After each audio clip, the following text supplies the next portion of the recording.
Hi, everybody. Doug Jenkins with the Findlay Hancock County Chamber of Commerce with you once again, talking about the issues that are affecting our members and ways that they can get around those issues. Eric Smith joins me from Ohio Logistics. Don't confuse us for one another. Same hairstyle. Eric's in much better shape than I am. I don't know about that. Oh, I do. I do. I know what I did to support local restaurants during the pandemic, and I'm no longer in any sort of good shape. Eric is not here to talk about restaurant reviews with me, though. We're talking about logistics. Certainly, supply chain shortages have dominated the news, along with employee shortages. Getting the materials that you need to run your business is something that is a concern right now. So I wanted to talk to a logistics professional about the things that you can do to help support your business and make sure that you're getting things you need to do to keep those doors open. So Eric, first and foremost, thanks for joining us today. No, thank you. Thank you very much. Excited to be here. Always enjoy talking supply chain and everything going on in the world about us. So been looking forward to this conversation. Absolutely. All right, well, let's go ahead and get it started. Obviously, we know that supply chains are stressed right now. How do businesses, knowing that their supply chain could be stressed, go about securing the things that they need to stay open? We'll start with that broad sort of topic. All right. I think that's a great question. And being in the business that we're in as a 3PL with Ohio Logistics, we do have a little bit of an advantage. We get to see what multiple businesses are doing because we work with multiple companies, many companies. So the things that we've seen are there's different results for each. You know, some companies decided to spend. I'm going to increase the labor. I'm going to increase transportation. I'm going to do this, that. Some implement intellectual knowledge, different things. They try to take on the role of let's get an idea, let's put it in. And then the third thing that we've seen is, of course, the tightening of everything to not spend. The most successful is the company that gathers the info quickly and implements the solution that they want to attempt. May not always be successful, but they get the data quickly and implement that quickly. So that is where we've seen the success. It's been a combination of two or three of those things. So what we would recommend to businesses out there is information. Information is the key to your success. We're based on technology. That is what we do. We consider ourselves a consulting business at times because customers, we have that relationship where they'll bring us in and they'll ask us, you know, what would you do? What are other customers doing? How can you help?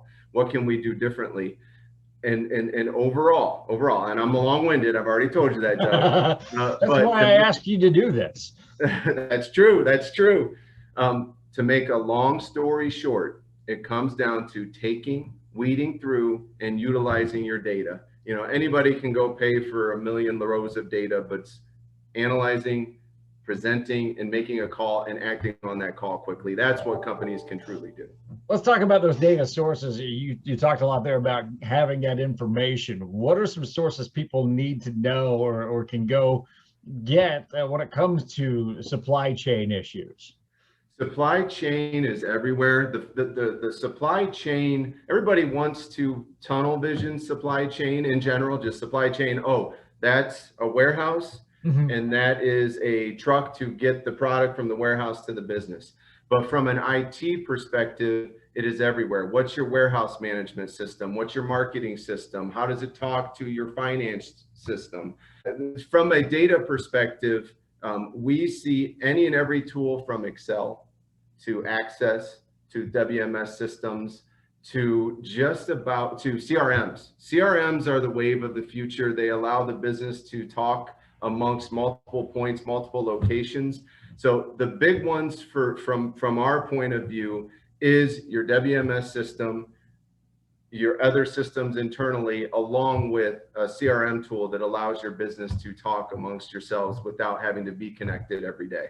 So you and I had a quick conversation before we started, the awkwardness of, teleconference meetings when all this started. Now it's everyday commonplace. Right. Same thing applies to investing in your data and investing in the system that you use to talk to your data.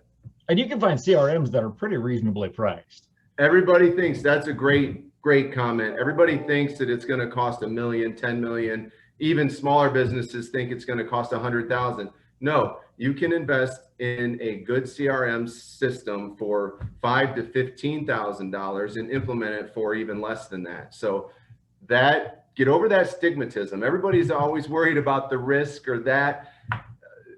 Get over that stigmatism because it's very inexpensive. And here's the other thing, a little bit of advice from all the, I'm not going to mention any specifics, but there's 10 companies that offer CRMs that would be more than happy for free to take some of your data, present what they can do with it. Mhm. You can make that decision yourself, whether you want to move forward, but they'll do it for free just to show you the capability. Why not take advantage of that?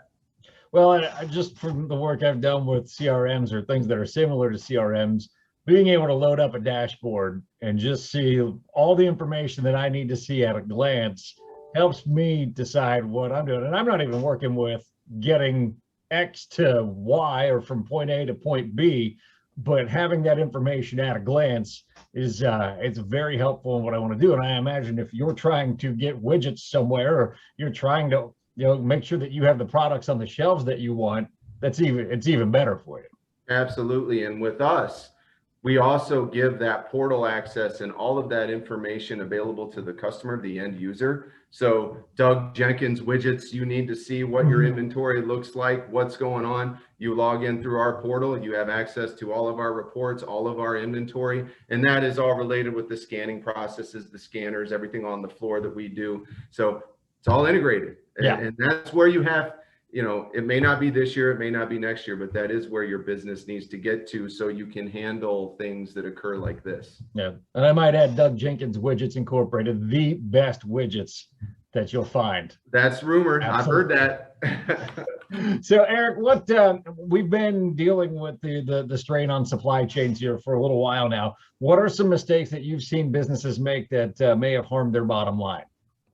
Okay, that's a great question too. I won't give you credit for all great questions, but that's another great one. The thing that is the most glaring, I can think of two things right off the top of my head, and I do apologize. I didn't get a lot of time to study up for this. So the two things that pop up is the routine. That is a mistake that a lot of businesses make with their data, with their people. You know the person, I know you know the person that says, it's just easier if I do this myself. Right? Right. Person, I'm not going to train somebody new because I can just do it easier myself. You have one task, two tasks, three tasks, four tasks. Suddenly this person is overwhelmed by all the things they do, but yet they're not willing to train. So the one thing is not allowing yourself to get into the routine of it's easier to do it myself. You have all of these pieces, you have all these moving parts. So don't fall into the routine, any business, of it's easier to do this myself. See what's available out there to handle it for you. The old school thought process of processing data or the data you need, and I know this feels like we're not even talking 3PL, we're talking some data IT, but that's right. The world we live in. So you have to get out of that mentality of limited data. You need to be able to connect the dots. We see a lot of organizations out there that haven't networked properly, so they can't connect the dots. The most successful ones, for example, I could give you several examples of customers that when this all started asking us for space, and they started bringing in double, triple, quadruple the normal amount that they usually could take. And it's because they were offered an excellent price because the supplier didn't know what was going to happen. Think about you and I at the supermarket buying, I don't mind buying toothpaste if it's 3 for 1, right? Right. But I'm not going to do that with a lawnmower. So we saw businesses really start to pull it in. This is the ones that took this to their advantage. They really found some cheap pricing and connected the dots that they needed to connect. So in terms of things stabilizing, do you see that happening this year, or are we still off from that? No, I do not see anything stabilizing this year, and this is why. I think of our economy and supply chain, and even our business and every business out there is kind of like a car. You can go off-road and you can try something crazy for a while. You can break the speed limit, go fast. You can be safe and go slow. But what's happening now? We saw something in the road. We swerved to miss it. What's the next thing you do when you swerve to miss something? You overcorrect back. So we see a lot of companies out there that are trying to attack it with the spend. Remember the three we talked about at the start? They're trying to attack it with the spend. And when you do that, you're overcorrecting and you're going to swerve back. So if you wanted an honest answer here, and this also comes from different people we work with, we think it's going to be about mid 2022 where you'll see everything start to normalize. Not saying it couldn't happen a little quicker, but we do think we're going to continue to swerve for a while, and then we're going to swerve back, and then we'll be a little bit closer to the center line. So Eric, it just, based on what we've talked about, it really seems like when you're talking about the things we're talking about today, data and people seem to be the most important things to have for this. Yes, absolutely. I didn't hit very hard. I kind of focused on data, but labor was also the key. Everybody can talk either way on the success of the different things that the government has done, but creating that environment, one of the things that we did a little differently is we went to our associates, how can we do things better? I know this is a difficult time. What can we do? Offer our associates and bonuses, thank yous and different things. But the most important part of that, salary and pay only does so much. So we try to create an environment where we had more communication. That's a big one. Visibility in front of them, and a platform to where if there's something bothering, something even at home outside of business, they felt like they were a part of a family, so they could talk. So what we dealt with from a labor perspective may be a little different. We dealt with some labor issues, but what we've seen with other companies is really focusing on your people. It's kind of funny. I'm talking out of both sides of my mouth. I'm talking data, data, data. You have to have data, data, data. Right. But there's also the old school. You had to treat your associates a little bit differently than you have in the past, because you had to build that relationship where that may have gotten lost over a certain period of time. So those are the successful ones.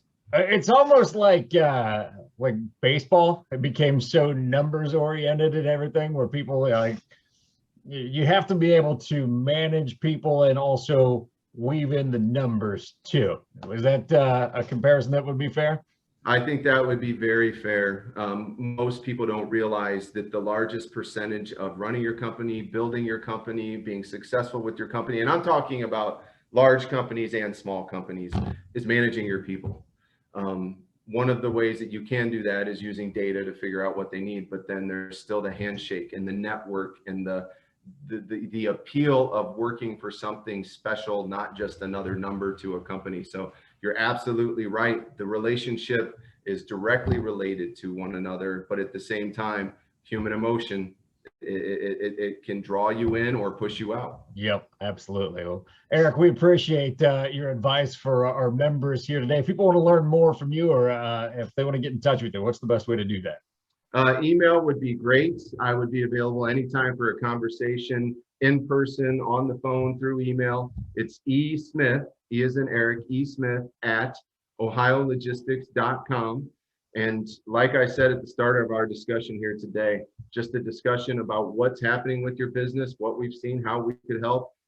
Feel free to reach out. Would be more than happy to have a discussion, tell you things that we've seen, heard, and make sure that we're not even asking for your business, just a conversation. Awesome. Thank you, Eric. And again, if you have any kind of questions about how you can help your business out, we're certainly here to help you out at the Chamber as well. And you're already on our YouTube channel, so check out our videos below, especially if you're a member. You have access to the full run of them, including meeting highlights and everything else. A lot of education on how to help your business during what's been an interesting year and a half so far. So for Eric Smith, I'm Doug Jenkins. Thanks for watching.